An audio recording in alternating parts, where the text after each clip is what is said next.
The Isolation. Chapter 1. The Sound of the Crowd.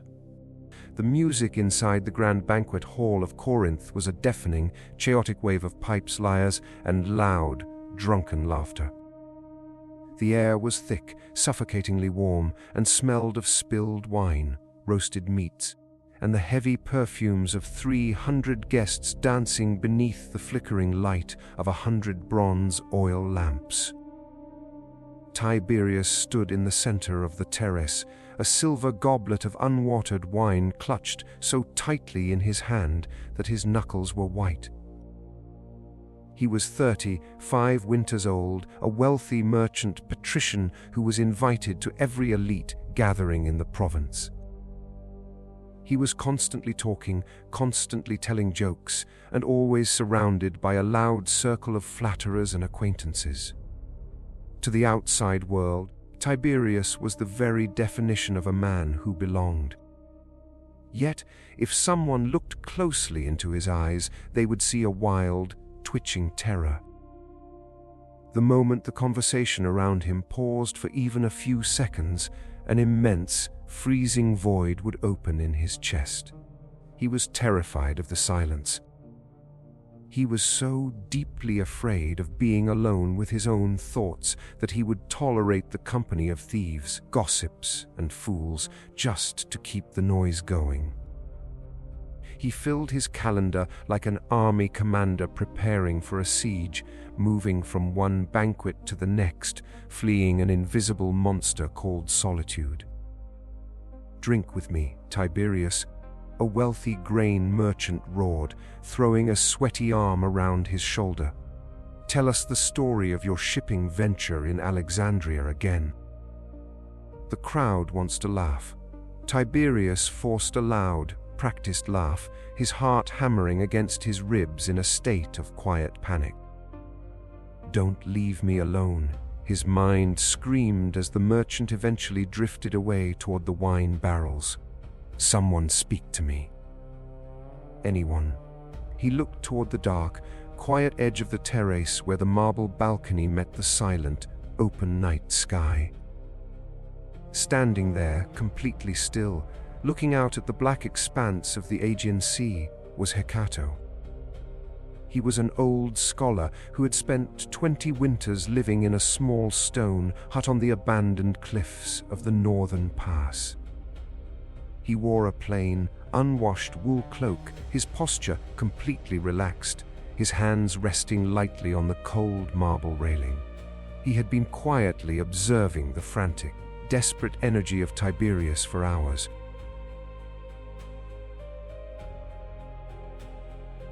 "You are running very fast, Tiberius," Hecato said, his voice deep, slow, and unshakable, cutting through the background din of the pipes like a heavy bell.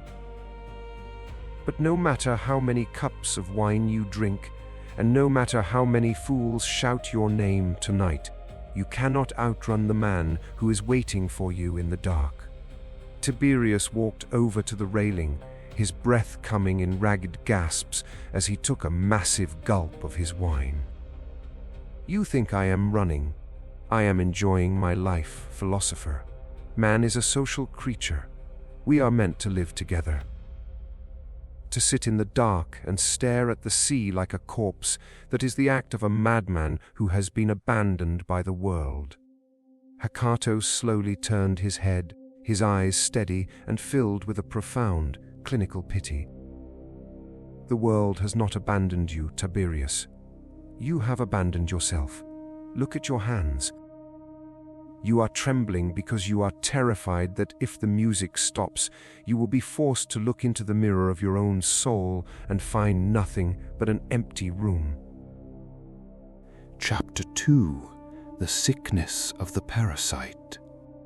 Tiberius slammed his silver goblet onto the stone railing, some of the dark red wine splashing over his fingers. "I am not empty. I have status, I have friends, I am loved by the city. They love your wine and you love their noise," Hecato replied, his voice unhurried as he looked out at the distant moon reflecting on the black water. That is not a community, Tiberius. It is a mutual pact of parasites. They use you to kill their boredom, and you use them to hide from your own shadow. Come away from the door. Let us look at the price you are paying for your fake crowds. Hecato walked down the marble steps of the terrace, moving away from the blazing light of the banquet hall and into the quiet, dark gardens of the villa where the jasmine grew. Grudgingly, driven by a strange, desperate curiosity, Tiberius followed him. The noise of the flutes began to fade, replaced by the steady, clinical chirping of the night crickets and the gentle rustle of the wind through the olive trees. With every step away from the crowd, Tiberius felt his chest tight, his mind screaming at him to turn back toward the safety of the laughter.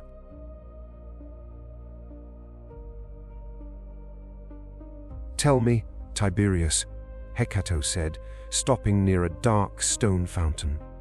"When a traveler is lost in the deep deserts of the south and his water skin is completely empty, what does he do? Does he look for a clear, cold mountain spring, or does he bend down and drink the poisonous salt water of the marsh? He drinks what is in front of him if he is dying of thirst," Tiberius muttered. "And by drinking the salt water, he ensures his own agonizing end," Hecato said, his eyes locking on to Tiberius's restless gaze.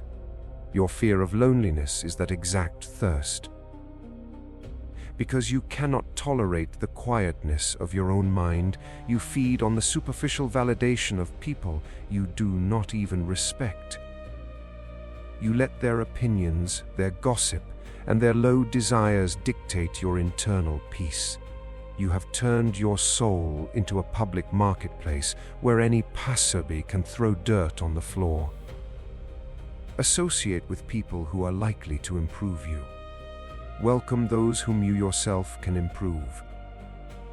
But you are welcoming the plague just because you hate the silence of the hospital.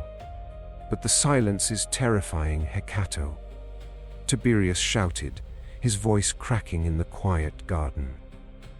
"When the room is completely still, I start to think. I remember my failures. I see my old age arriving. I feel a terrible, suffocating emptiness that I cannot control. The crowd is the only thing that keeps me warm.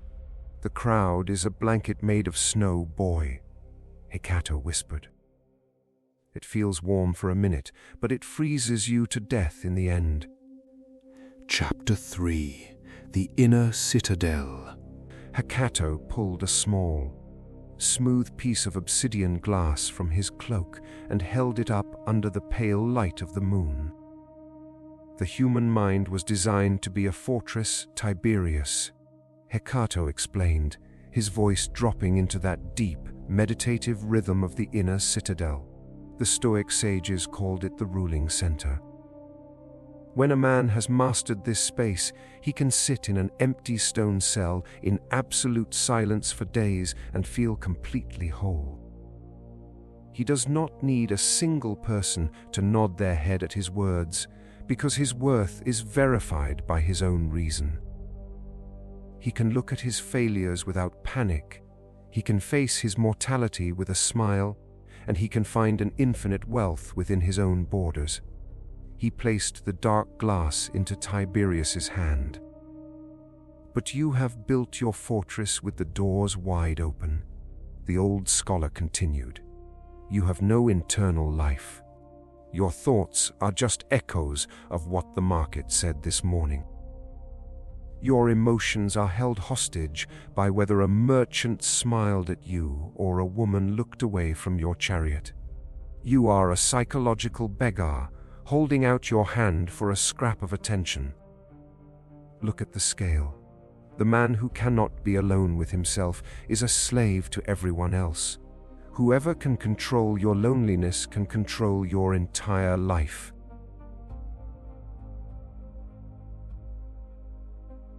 Hecato leaned closer, his face an unyielding mask of structure.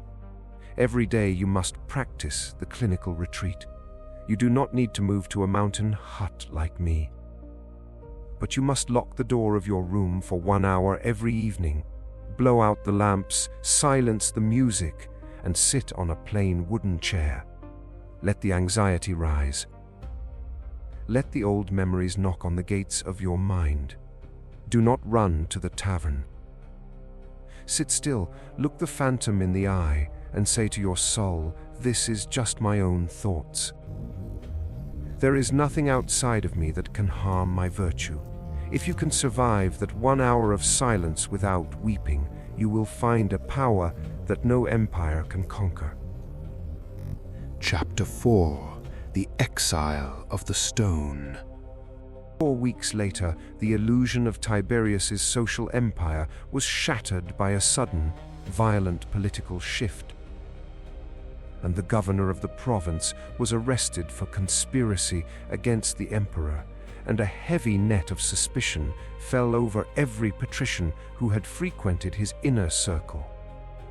Tiberius, though innocent of any treason, had his assets frozen by the imperial legate and was ordered into a mandatory 14-day isolation inside his suburban villa while his shipping ledgers were scrutinized by the state auditors. The guards locked the heavy iron gates of his estate from the outside. His servants, terrified of being linked to a political criminal, fled through the back doors in the middle of the night.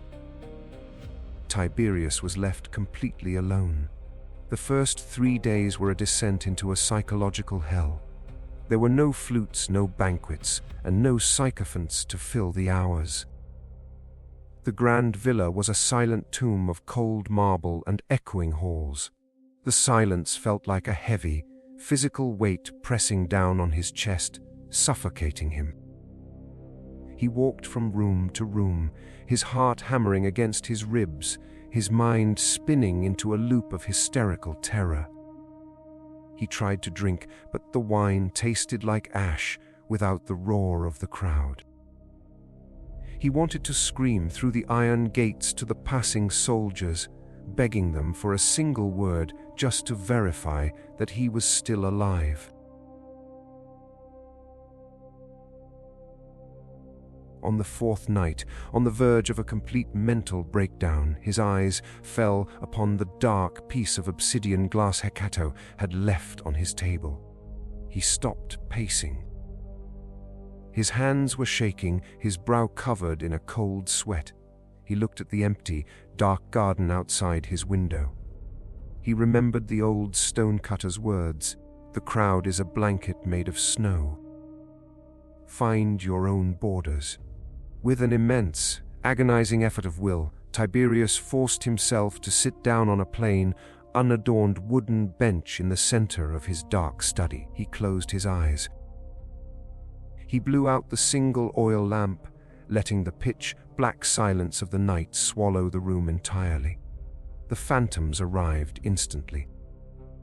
His old regrets, his fear of failure, the terrifying certainty of his own eventual death, they all stormed the gates of his mind like a barbarian army. His chest burned, and his animal instinct screamed at him to jump up, to light the lamp, to smash the furniture, to run.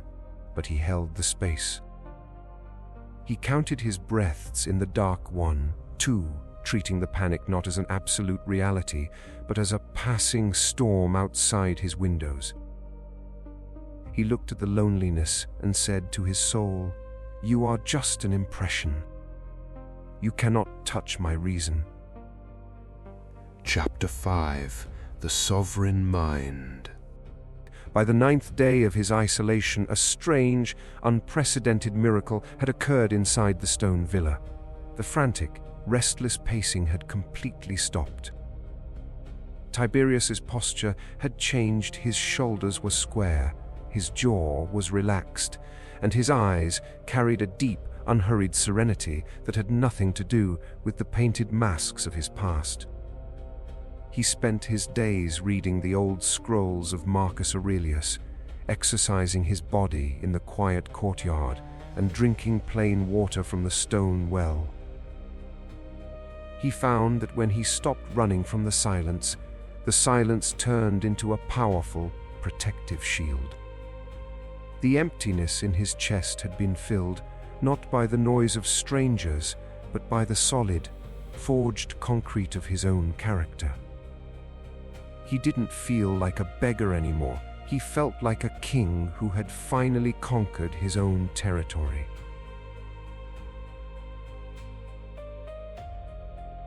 On the 15th morning, the iron gates of the villa were unlocked with a loud, ringing crash.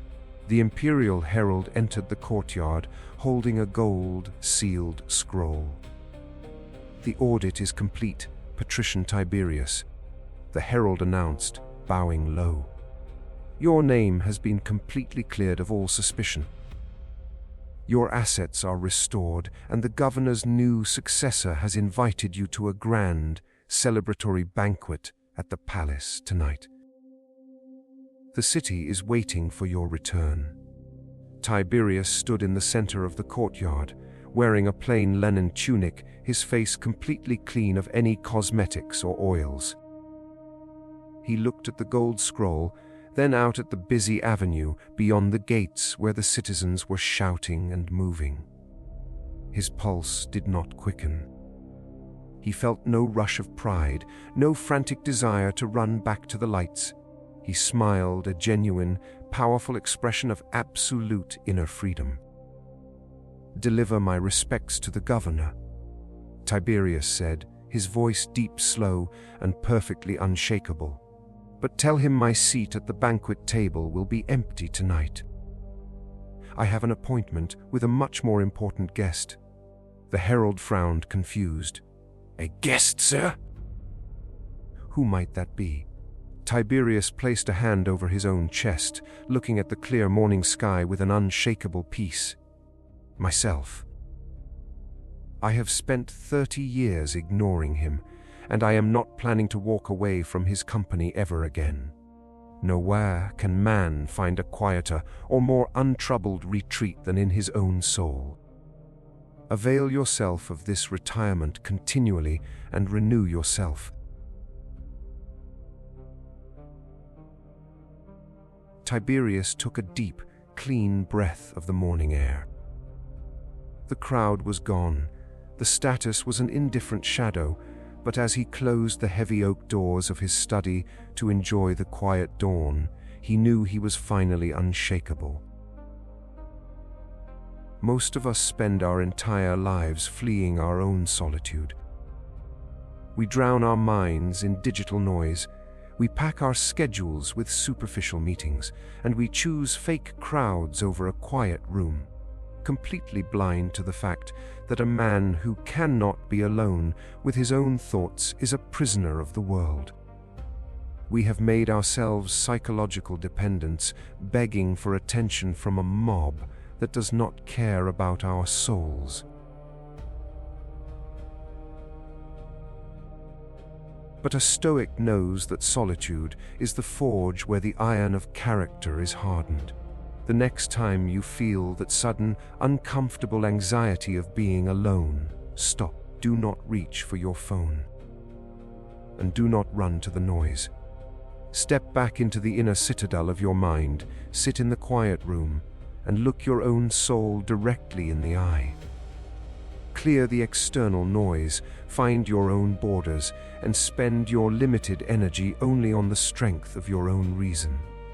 The world can offer you applause, but only you can offer yourself peace. This is Neo-Aurelium, transmission on the ultimate mastery over isolation. Stay unshakable, take care of yourself,